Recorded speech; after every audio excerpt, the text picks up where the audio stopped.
Nshuti namwe bagenzi bakunzi ba Action Vibe TV, iteka ryawe, iteka ryanje, iteka ryacu, ukwemera kuvyara ubuzima. Ndabaramukije, kaze mu makuru tugiye kubashikiriza.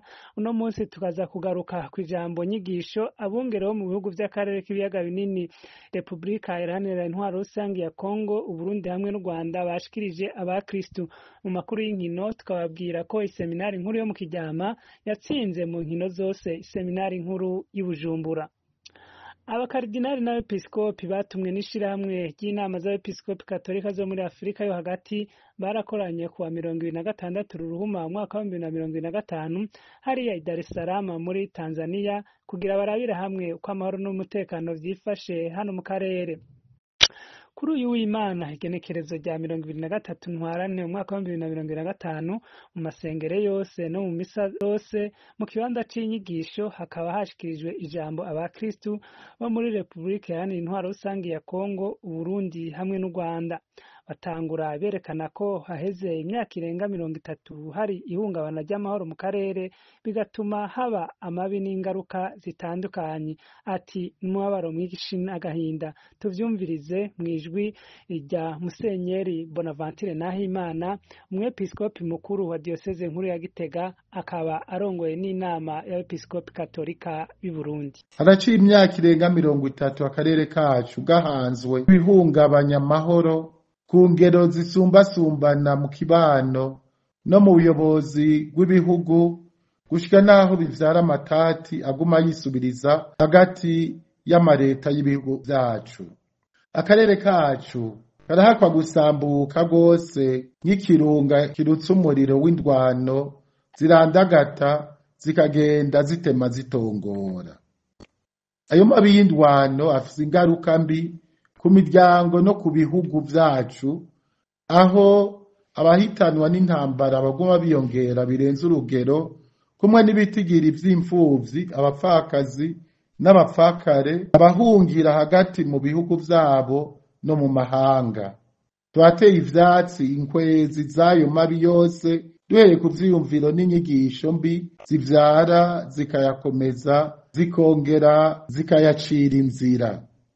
Mu mubabaro mwinshi n'agahinda duterwa n'urugero ayo mabi agezeko, twebwe abakardinali n'abepiskopi katolika b'ibihugu bitatu vyo mu karere k'ibiyaga binini arivyo Uburundi, Leta Iharanira Demokarasi ya Kongo n'u Rwanda, twakoraniye i Dar es Salaam ku mugwa mukuru w'igihugu ca Tanzania kugira ngo dukomeze urugamba rwo guharanira amahoro mu bihugu vyacu no hagati yavyo.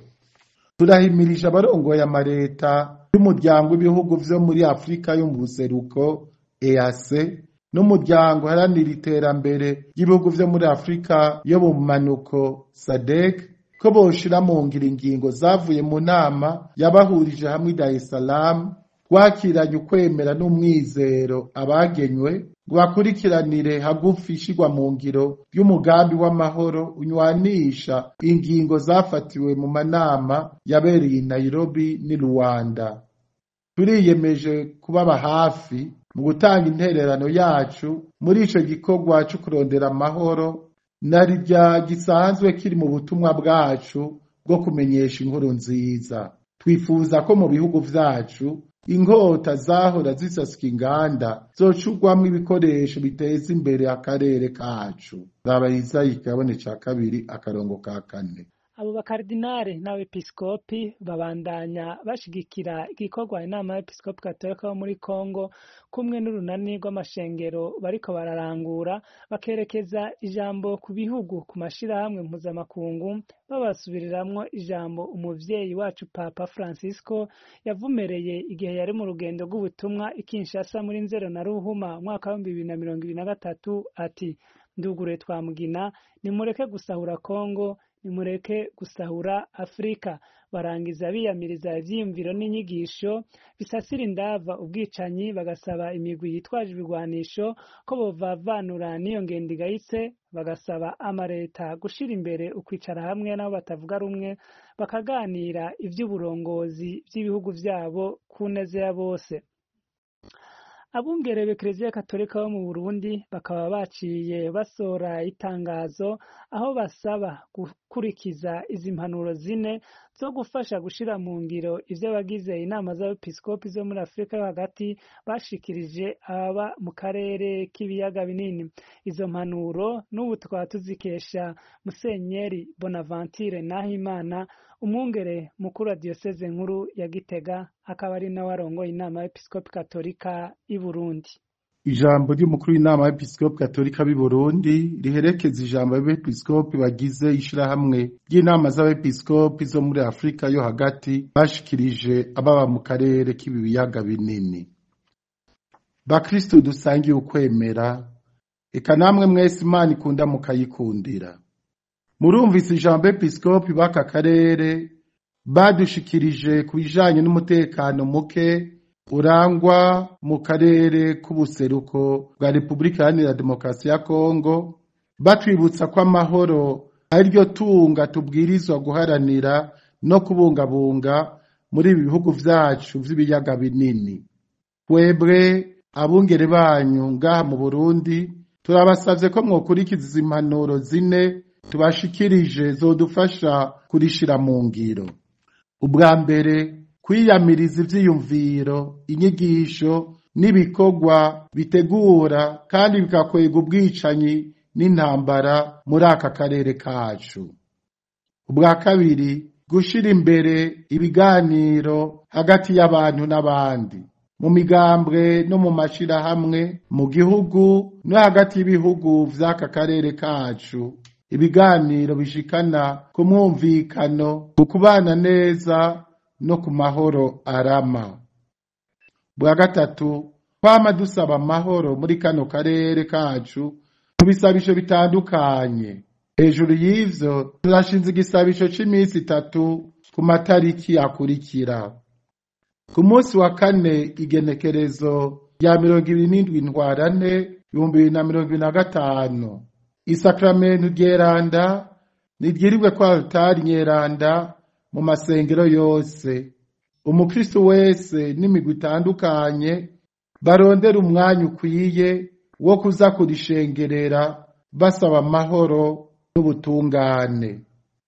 Ku munsi wa gatanu igerekezo rya 28 Ntwarante 2025 n'ubu munsi wo gusenga no kwisonzesha bidasanzwe, tutibage n'inzira y'umusaraba dusaba amahoro n'ubutungane. Ku munsi wa gatandatu igenekerezo rya 29 Ntwarante 2025 n'ubu munsi wo kwambaza umuvyeyi wacu Bikira Mariya, umugabekazi w'amahoro. Umukristo wese n'imigwi itandukanye barondera umwanya wo kuvuga ishapure no kwishikana kuri Bikira Mariya dusaba amahoro n'ubutungane.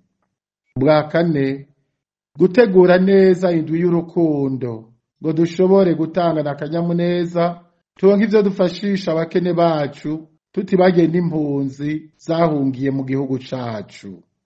Turangije tubasaba ko mwokwamana umwitwariko wo kubahiriza ubuzima bw'umuntu uwo ari we wese, gusubiza hamwe no kurekuriranira, gukomeza ubutungane ngo bidushikane ku mahoro n'iterambere birama, ngo umuntu wese yishire yizane mu biwe no mu vyiwe. Mu kurangiza ano makuru tubabwira amakuru y'inkino, aho ku Imana igenekerezo rya 16 Ntwarante uno mwaka mu nyubako z'iseminari ntoyi yo mu Kanyosha haba inkino hagati y'iseminari nkuru y'Ibujumbura n'iseminari nkuru yo mu Kiryama. Inkino zose seminari nkuru yo mu Kiryama ikaba ariyo yatahukanye intsinzi mu mupira w'amaguru, ikaba yatsinze ibitsindo 2-0. Muri basketball naho itsinda amanota 82 kuri 57, nayo muri volleyball yatsinze iseti 3-0 bw'iseminari nkuru y'Ibujumbura.